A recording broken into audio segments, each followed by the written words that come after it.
Are we good? Hopefully. Okay. If not, Better. Yeah. all right. And don't forget that we have to hand you a microphone because it makes the AV guys crazy when they can't hear our questions. All right. See, that's okay. Okay. So safety. Identify the room hazards. Don't trip over cords. Don't trip over your fellow RAC members. All right. Careful of your bags, chairs, low light, bright screen, all the things. Anybody know CPR? Okay, we got two. Anybody gonna dial 911? Dana. Okay, fire equipment in this room is right over there. We got a fire extinguisher. There's one in the hall too. That's what else. Okay, again, if you're at home, don't do anything silly. No balancing knives or juggling them or anything. Yeah, sorry. Fire exits. All right, now we know where the fire exits are. If you come out this door, if you take a right, go to the end of the wall, turn, there's a fire exit. Okay. If you come out this door, take a left, turn, there's another fire stairway. So if there's an emergency, do use the elevator. Remember where the stairs are. I said, I didn't say do use the elevator. Did I? It sounded like do not in my head. So do not use the elevator. That's not a good thing. You'll get stuck in there.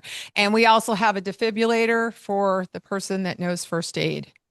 It's on you, Steve. Um, all right.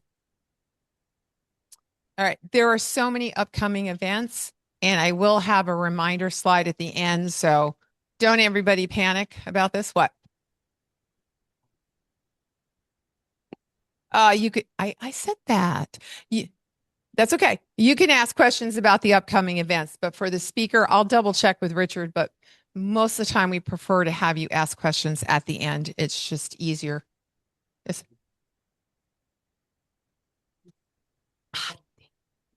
Yeah, it's on the, yeah, it is on the reminder. So yes, James Creek got. All right. So I am pleased to introduce our speaker tonight, Richard Wolff-Jacobson. And ooh, wait a minute, I have a nice little thing. So tell you something about Richard. He is a software engineer and a hobbyist designer with a passion for astronomy. He likes vintage electronics and an unusual form factor computers, which I don't understand that, but I'll have to ask later. He has been observing the night sky for for over 30 years with various commercial and home built scopes. But he said he still feels like a beginner. But if he came up with a PiFinder, I don't think he's that much of a beginner. So let's give a big round of applause and welcome Richard. Thank you. Okay, we're doing presentation laptop. I'm going to start sharing here. Well,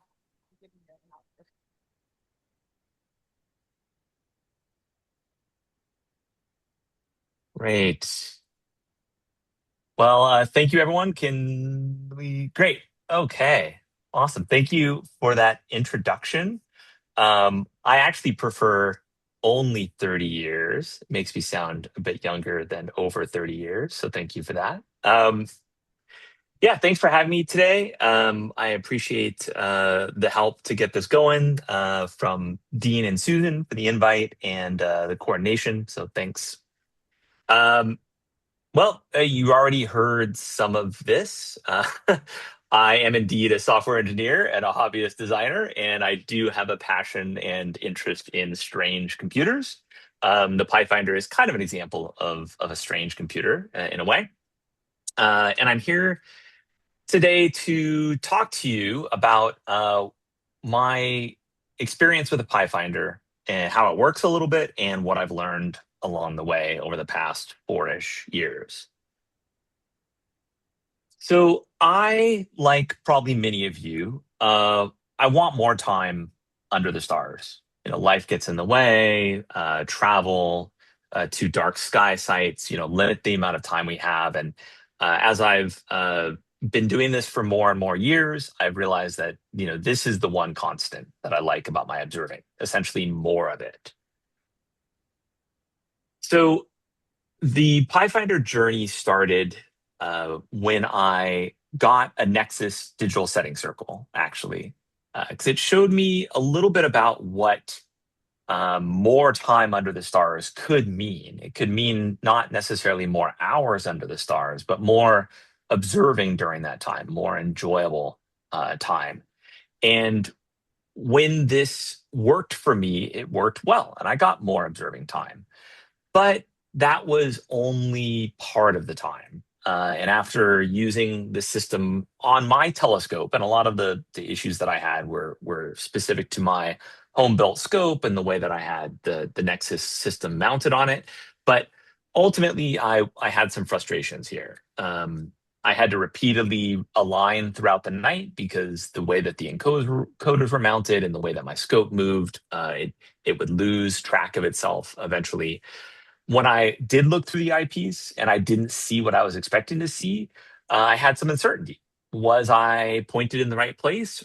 Were the sky conditions not good enough for me to see? Was my observing skills not up to the task?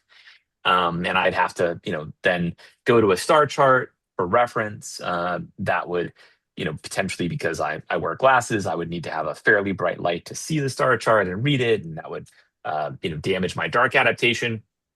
And ultimately, even though I was getting more time observing, it was really a taste of what I wanted. I wanted just really fluid, really easy observing experience. And I know that some people know the night sky well enough that this is their sort of natural state. But for me, I still use a lot of charts, and I needed some help to find what I wanted to look at. So I really asked myself, especially during the pandemic, what is it that I want out of the limited time that I have? Well, I want more useful observing time. I want to be able to set up my scope quickly. I want smoother operation. I want better pointing certainty so that when I look through the scope, I know that the object that I'm, maybe a really dim object that I'm trying to find is actually there. And in thinking about what the sort of perfect experience would be there, I added a couple other things. Just I wanted this to be night vision friendly so that it didn't disrupt my observing much. I wanted it to be customizable so that it worked kind of the way that I wanted it to work. I wanted integrated logging because I like the what I call the stamp collecting aspect of amateur astronomy a little bit, like how many things have I seen and when did I last look at this thing? And I wanted a project, for me at least, that was fun and interesting, that ticked a couple boxes for me, like my love of electronics and software engineering. So I had seen a couple attempts at using plate solving to point telescopes. And I thought that was a really interesting idea that bypassed a lot of the frustration that I had with encoders and so forth. So I jumped in and I started prototyping. This was sort of natural to me because I had some experience in this space and I had the parts around. So these are some early examples of some of the really first kind of versions of the PiFinder as an idea. A keypad, a screen, a camera, and some software to kind of bring those all into one device. Once I got some hardware kind of tossed together, I did some software development. That's a little bit of what my day job is. So I was able to move through that, and I did some mock-ups about the features I wanted. I was interested in, of course, push to instructions and catalog searching and some sort of status information. So this was essentially my early design attempts, and that came together by December 2022 into what was, the first kind of cohesive version of this. I had done some tests pointing it out through my window. It plate solved, fairly effectively. I had some catalog system in there. It could do some push to. I liked the idea of having a chart there. So this is where I was at that point, and I was ready to kind of go, which for me is a little bit of a journey to a dark sky site from Los Angeles and really give this a go. And I was really surprised that first night out, it actually worked. And it worked better than any of the experiences that I had had with the Nexus. Now, again, a lot of that came down to my scope and how it was mounted and a variety of the other things. But this sort of bypassed all of that. And by the end of that night, I was just finding stuff. I wasn't really thinking about the way that that was done or the interface or anything like that. It just felt very natural to me. And I was very pleasantly surprised that this device that I had been sort of dreaming of was now actually there on my scope, doing what I wanted it to do. So, what does the PiFinder do? So, this section is about what I think of as teaching a telescope how to see, where it is in the sky, how to tell you that information, and then how to help you guide it to where you want it to go.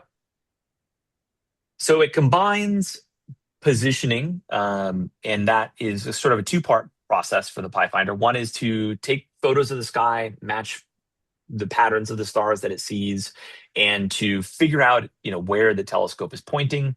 The nice thing about that is that it requires really no human intervention. You point it anywhere in the sky and it will just tell you with great accuracy where it's pointing.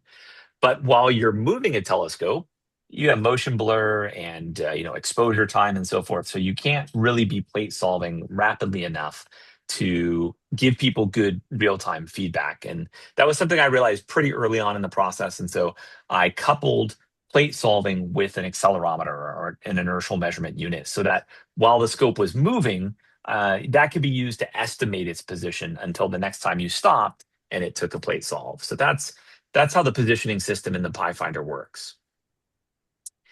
And I'm going to go through the way that plate solving works for the PiFinder. There's a couple different ways to approach this, but I thought it might be interesting. I heard that this was a little bit more of like a technical audience. So if this is a little bit too much, then it'll be over soon, I promise. But ultimately, we start with an image and we try to figure out what's a star and what's not a star. And that's an interesting area of image processing.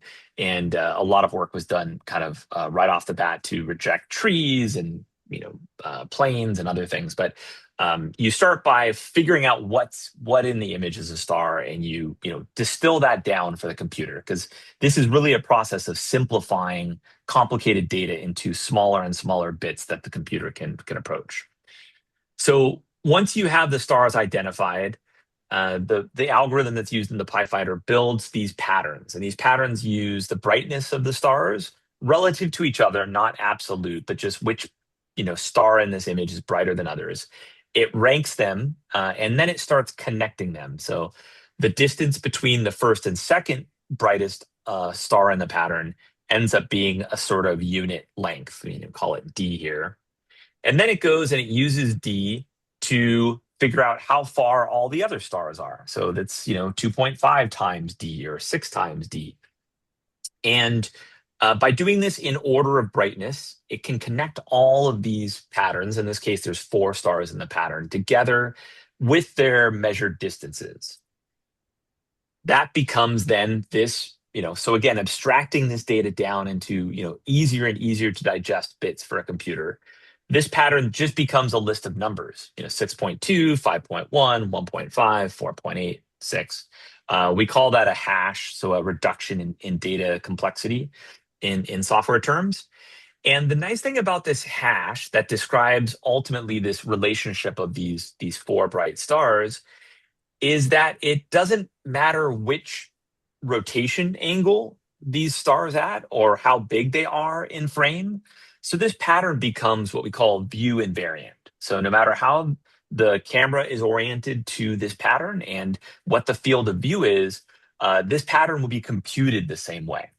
So these patterns, these hashed patterns, are ultimately what the PiFinder uses to just take an image and match it against a database of other stored patterns. So you can imagine that this same process that will take an image and generate, I found 4 patterns here. Here's the hashes for these patterns. You can sort of simulate that if you have a database of stars. You can run this through and generate the list of patterns that will be matched against. And so the PiFinder database has 118,000 stars in it, and that's down to magnitude 7. So not really that deep of an image, but because we want to take these exposures really quickly and we want to process them very fast, we're focusing on the brightest stars that we can get in each kind of bit of sky. The database is optimized for the 10-degree field of view that the PiFinder uses, and that ends up generating about 712,000 patterns. So, you can imagine that you can, in a planetarium program, plot little 10-degree sections of sky and, do this algorithm. And that's essentially what's done to generate this. So to get a good image down to magnitude 7 with the PiFinder's camera and lens system under a dark sky, you can do that in about a fifth of a second. So you can do that, or sorry, not a fifth of a second, a 20th of a second, so 0.05 seconds. So you can do that about 20 times a second. And the PiFinder can actually compute the hash from the image, compare it to these 712,000, and come up with a solution faster than you can collect these exposures in about 17 milliseconds. So this whole thing can happen very rapidly. And this really clever algorithm that I can't take credit for, it was from the European Space Agency originally, and it's been refined by a bunch of other folks. It can perform this, many times a second, up to 20 times a second under a dark sky. And that's essentially the key kind of heart of the PiFinder experience. The PiFinder combines this positioning, both plate solving and then this sort of interpolated or estimated position that's provided by the accelerometer, with what I think are some pretty good observing tools. Now, of course, I think they're pretty good because I chose which ones I wanted to build and put in here. But since then, a lot of other folks have contributed, and we've built this core set of observing tools. So a catalog of 150,000 objects, 18,000 of which have actual images. So you can see an image there, an example of one of the ARP galaxy clusters. And these images were really important to me, and I put them there really early on because I found that if I knew kind of what I was looking for, especially with really dim objects, and I could see it relative to the star field, I had an easier time, pushing my observing skills to their limits and really finding dim objects. So the images are something that I really enjoy. They're oriented as they would be at the eyepiece. So depending on where in the sky the object is and the optical system of your telescope, it will show them rotated and mirrored, and also with the field of view from one of your eyepieces. So it gives a really nice way to kind of lock in and see what you're looking for. Of course, it provides push-to guidance, and you can see that there, big arrows, numbers that you get to 0, and that lets you know that you're on the object. An equipment database, so you can put your various eyepieces in there to get appropriately scaled views and get information about what magnitude would be presented, and so forth for each of your eyepieces. I find that kind of useful sometimes. It's got a logging system. I touched on that really early on for one of the things that I wanted, because I want to be able to know what I looked at, but not kind of break the flow to go to a notepad or an observing sheet and kind of, write down those things, especially with the bright light or the brightish light, the brighter light that might be required to do that. And then following up pretty soon after the initial release, people wanted to integrate this with Sky Safari, because a lot of people do enjoy using a tablet or a phone at the scope. So that's the sort of value proposition, right? It can tell you where your telescope is pointed, it could guide you to an object, and then it gives you some observing tools to hopefully make the best out of that experience. And all of this is based on open source software and hardware. So this is things that other people have released, contributions that they've made to the community of software development and hardware and so forth. So there's a great amount of this huge pile of great software that people have released that the PiFinder's, the very top of, is just kind of built on top of this platform. And likewise with the hardware, the Raspberry Pi is an open source, system that they've released and tried to make as inexpensive as possible. It's really enabled a lot of these sort of innovative tools that people like me can build without being able to produce their own computers from scratch. And it's got some custom PCB, which I've now in turn released as open source, so other people can produce PiFinders completely on their own with all the parts list and everything. So that was really important to me from a philosophical standpoint, but also just from a practical standpoint. It let me get a boost in this project, and I wanted to make sure that I return that back to folks who might want to follow a similar path or make something a little bit different.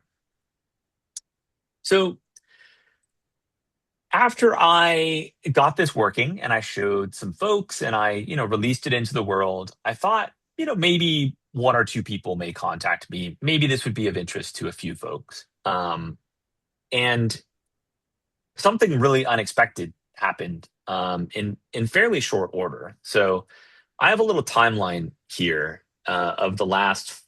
I can't believe it's been 4 years, but so somewhere around October 2022, I open sourced this. I put all my efforts up. It wasn't finished yet at that point. It took a couple months after that to get to that first prototype, but I started contributing my ideas out. I gave my local club, the Los Angeles Astronomical Society, a presentation in December of that year. And then, a couple months later, I thought, well, this might be of interest to some Cloudy Nights folks. And I, you know, made an announcement there. I started a Discord server, which is sort of a chat area in case anyone had questions about the project and maybe they wanted to build one themselves. And, one of the club members was like, hey, I can't build one of these myself. Can you build one for me? So that was kind of the first one of these that I sold. And it was really just to, help someone else get a PiFinder. Well, here we are years later. I've updated the hardware a couple times. I've built a lot of PiFinders myself for other people. A lot of people have built them themselves, which is great, and I really encourage anyone who has a little bit of a DIY bent to, get on board and approach this project. I think it's really approachable. There's people in Europe now through a reseller that can get these. I was really honored to have an interview with the actual astronomy podcast. They were kind of like, I don't want to say like I was, uh, you know, fanning out, but yeah, I was pretty excited. I love listening to their stuff. Couple folks in Canada that do some great visual observing. And now to date, there's been over 500 PiFinders that I've built, and many more that I don't know about that other people have built. And this has just been incredible uptake, more than any other open source project that I've contributed to or been a part of.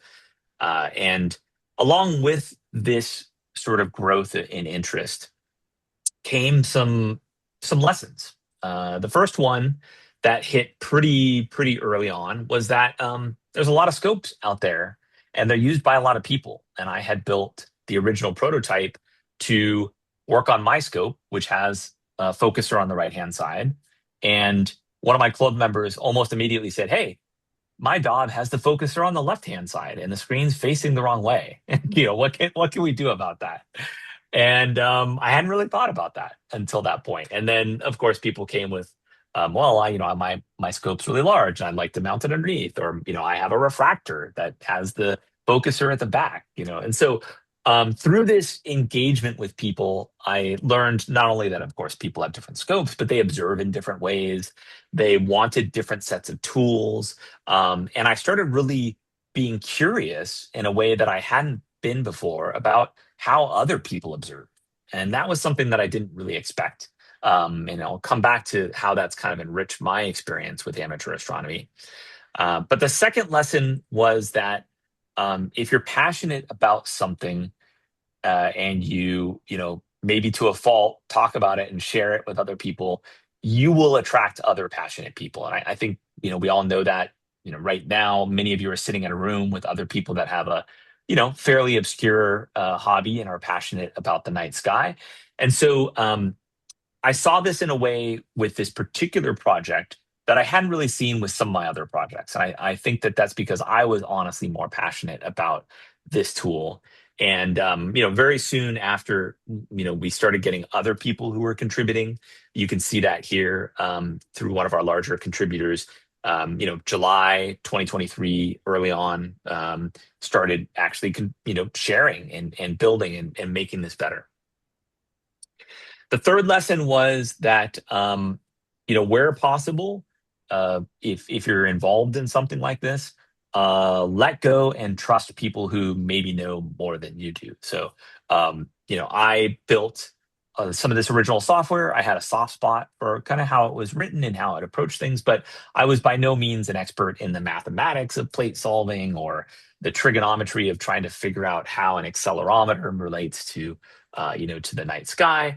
I muddled my way through that, but I was really happy when other people that had more experience here came and helped out. And so, wherever possible, I've learned to just lean on other people who have more experience and more expertise than I do, because that just makes it better. So kind of get out of my own way is another way to kind of think about this. And aside from these three lessons, um, I've been thinking, what I got out of this journey. Well, I got the PiFinder, and that's great. It's better than I could have ever hoped that it would be. Certainly better than that first version that I put on my telescope, and it was more than I knew. More, I got more out of it than I knew that I really wanted, and I wouldn't have known that if I hadn't shared it with people and had other people tell me about how they observe and pick up good ideas from them. So, the actual thing itself is better than I ever thought it could be. And I got, really good engagement, and I met a ton of wonderful people, and I learned so much about this hobby.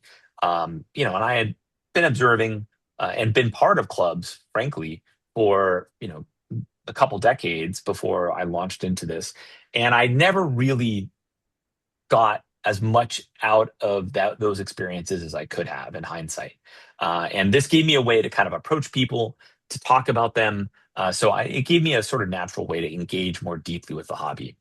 Um, and I got more observing because it gave me more of a push and an excuse to get out there. If the sky wasn't great or I was a little tired, well, I had to do some testing. There's this new feature that I'm working on, so it gave me a better reason, a better set of motivations to get out there. So I got more observing, including going to some star parties for business purposes.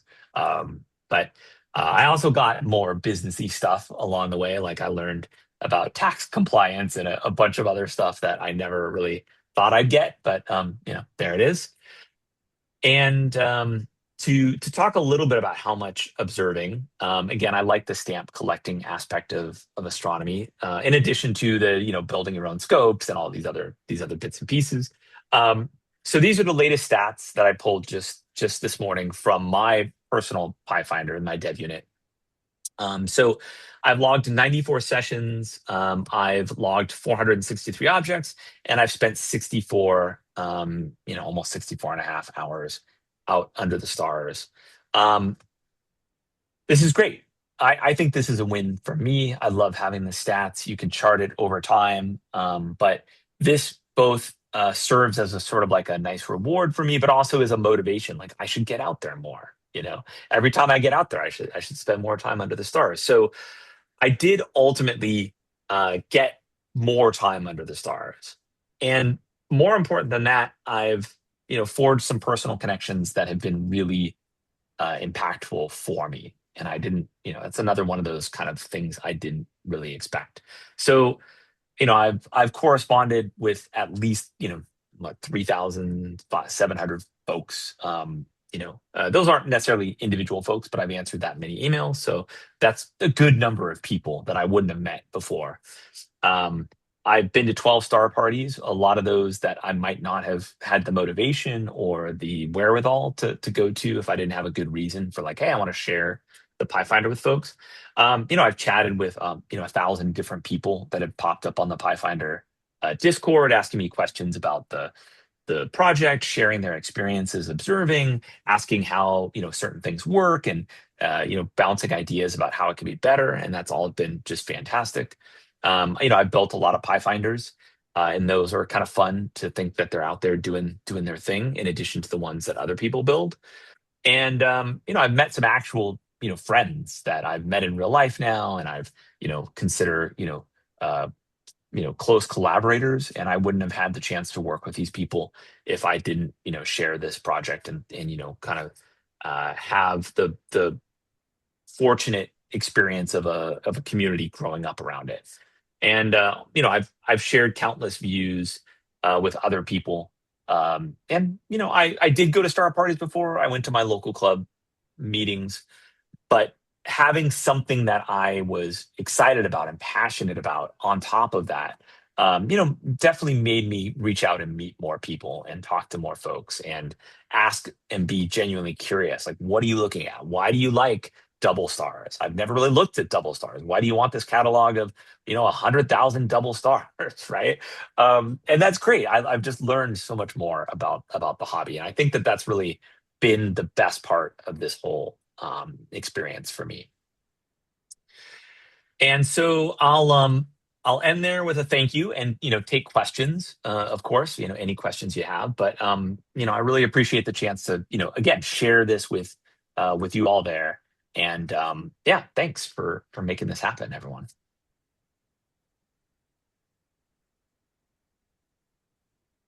And yeah, if you have questions, I'm happy to answer any of those. I guess we'll need that kind of microphone dance. Yep. Yeah, I'm thank you. coming. Thank you. I appreciate you being my surrogate there to get this going. Good evening, and thank you very much. I got to actually, if it's okay, I've actually got two questions for Yeah, you. One for a question of partially what it does, but a second question is how well does it work in heavy light pollution? those are two great questions. I guess I'll take them in reverse order, and then maybe I'll ask you for a clarification on the first one. So um, it actually performs well under any conditions that anyone so far has tried to observe under. So there's absolutely some limit to how bright the sky can be, and it won't see any stars. But one of the nice things about using a camera is that you can increase the exposure time enough to really get that really small amount of signal um, amplified to a point where you can kind of filter out the noise. And so I'm part of the Los Angeles Astronomical Society. It's not the best place to do stargazing, but we'd like to do a lot of outreach because there's a lot of people here, and we like to bring scopes and so forth to where they are. And so one of the things that's been really great about the PiFinder is you can put it on a scope in questionable, we'll say very questionable skies, and it can help you find objects like globulars or other things that double stars are a good example that would be interesting to show people even under light pollution, but you just could not star hop to. It just would not be possible. And so it works great. You just need longer exposure. So instead of maybe getting 20 plate sols a second, you may get 3 or 4 per second as it accumulates enough information to extract those stars from the background sky glow. But works really reliably. Same kind of question applies to the moon, and observing around the full moon and near the moon. It handles that pretty well. And so I'm sorry, you had a first question about how it works or what it does. Yeah, actually, that one I didn't actually ask the question, but Mm. yeah, I was kind of curious about the under light pollution because there are times with poor transparency and light pollution where I live that sometimes I go out and I can count all of the stars in the sky on one hand. Yeah. But actually, due to limited sky, I was curious about if there's any feature in it, and there probably isn't, but that may kind of like a tour mode where you can, might be able to say, hey, show me this constellation and just show me interesting objects through it. And that way, Mhm. you can look at one thing and say, okay, what's the next nearest interesting thing, or what's the next interesting thing? Whereas a lot of the systems like this, you've got to have planned in advance what you want to see or what you might want to go to. Right. Yeah, that's great. Thank you. One of the best and earliest additions that Mike Russell, who he had the little cat icon there as the contributor, came up with was the nearest feature. And that really resonated with the way that I like to observe because I do plan a bit, but sometimes if I'm at a site and the sky is just really dark in a particular area, I'll want to observe there. And so you can point the PiFinder at wherever you want in the sky and just get a list of the nearest objects, and you can filter that. I particularly am partial to globs, so I'm almost always like, hey, show me all the globs that are in this area. And so that's a great way to observe, and it's actually meant that I'm a little more spontaneous in my observations, and I see things that I may not have really put on an observing list but I'll just be like, hey, show me what's in this constellation, and maybe it's an open cluster, maybe it's a double star. Things that I wouldn't have planned to observe, but because the sky is good in that area, or that's like a sucker hole in the clouds or something like that. Yeah, it absolutely has that feature, and I should have mentioned it because it's one of my favorites.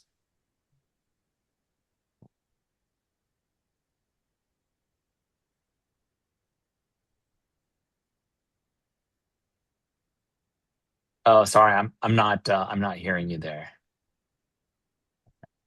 Okay, it was off. There we go. Yeah. Richard, thank you. Great presentation. I also have two questions. First is, does it work in the Southern Hemisphere? And secondly, do you have to do any sort of initial calibration, like, you have to point it at a star and then make sure your scope is centered on the same star, or anything along those lines? Yeah. So yes, it does work in the Southern Hemisphere. That wasn't necessarily by intent, but just by the nature of the way the plate solving works and the star database.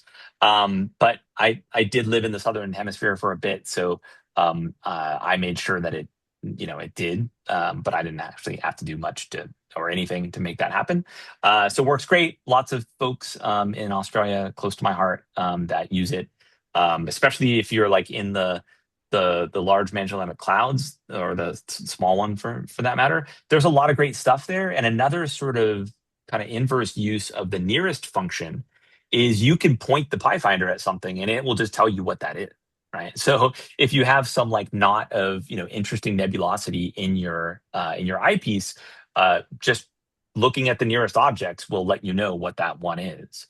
So that's a great thing if you're really looking at a dense set of, like, say, the Virgo galaxies. You can actually pick out which galaxy is which, or if you're looking at something like the Magellanic Clouds that are just so rich with objects. So yes, works in the Southern Hemisphere. You can use it to identify objects too. And oh, sorry, I lost track. Oh yeah, alignment.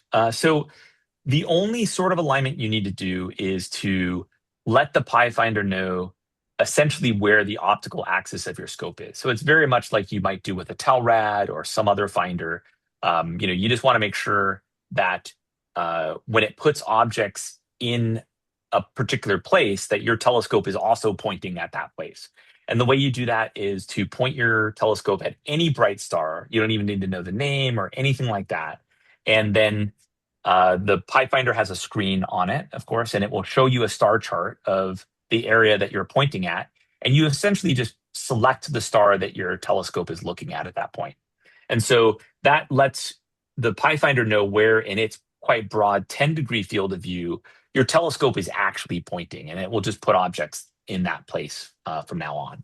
So it's very akin to like any sort of finder scope alignment, but it doesn't take much. You don't need to know a particular star or anything. Just point it at a star, select that same star on the screen, and that's enough to let it know where the optical axis of your telescope is pointing.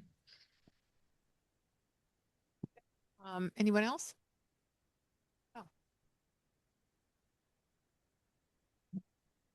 Richard, I'd like to thank you so much for making this Oh,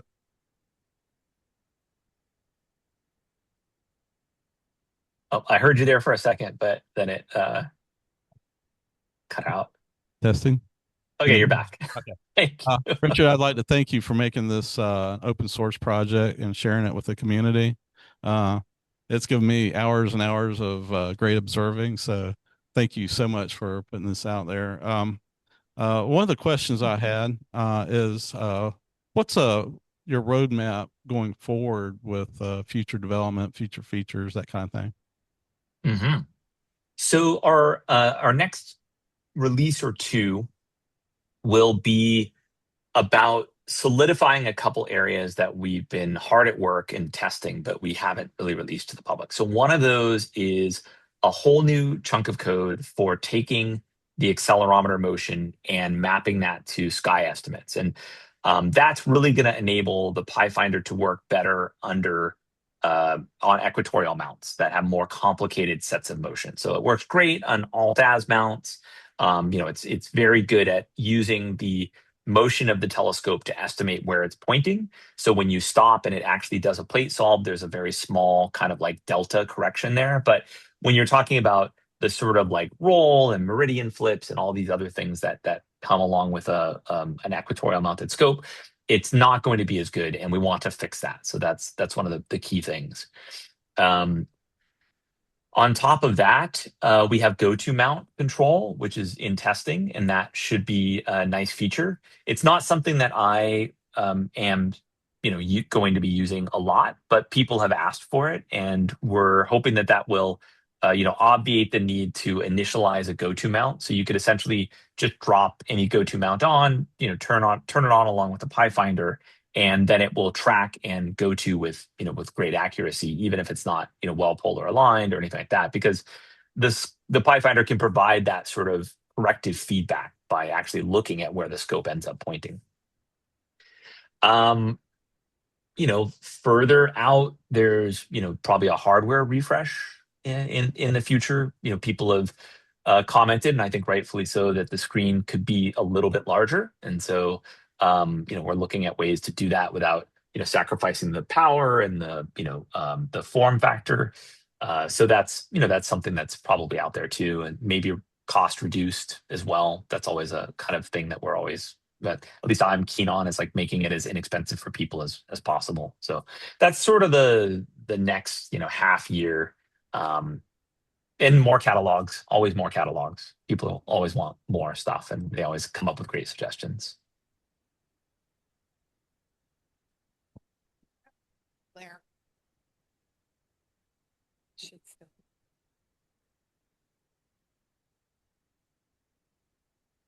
Actually, my next question is a follow-up to that. Mm-hmm. So I believe you said that you've had 3 versions of the PiFinder out. Were any of those driven by software updates, or how long do you think a given PiFinder would last with software updates before it needed to be upgraded to a new version? Right. So far, the software works on every single PiFinder ever made. Now, we're going to try to keep that, and we don't see any reason why that can't be the case. So even if we go with like maybe a slightly larger screen or something like that, just like we upgraded the camera so we could get shorter exposures as one of those hardware updates.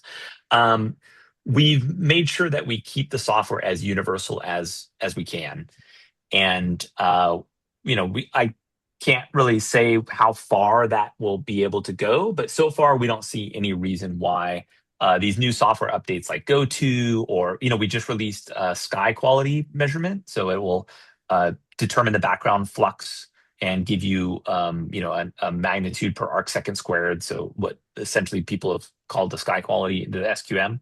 But that works again with even the early cameras and all the different hardware. So we're really hoping that it stays that way. But there may be some really incredible feature that someone proposes that requires something that the current hardware can't manage. So it could happen, but so far, universal.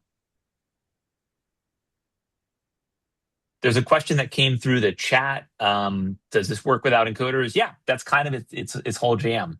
You just drop it on a scope in a finder shoe, and that's all that you need. It uses plate solving, so it takes photos of the sky, and that's what it uses to know where the telescope is pointing. Cool, good question. Yeah.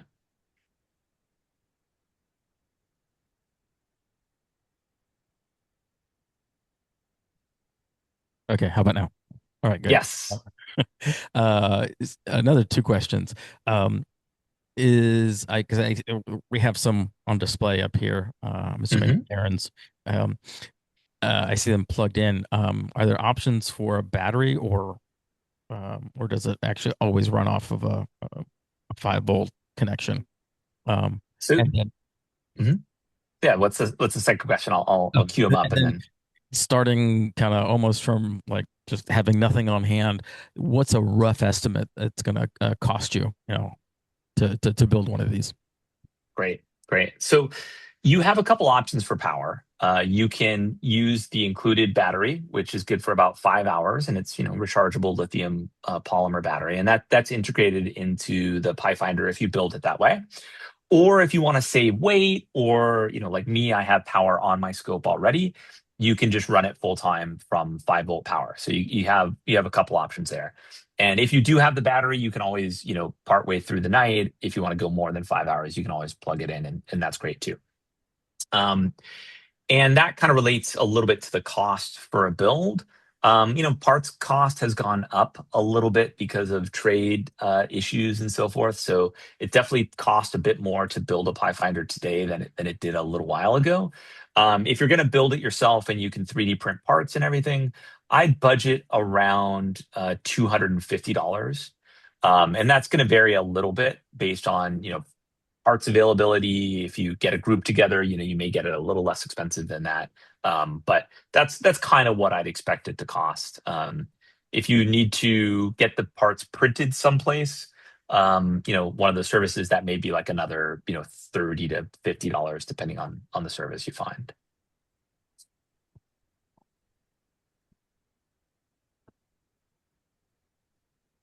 Do we have any other questions on Zoom? Anything else? Well, I guess that's it. Thank you very much, Richard. We had this exciting presentation and we learned a lot. Great. Well, thank you for having me, and enjoy the rest of your meeting, and clear skies to all of you. Thank you. We have rainy skies here, but yours look pretty good behind you. Yeah, it's actually not too bad. Thank you, everybody. Have a great night. Thank you.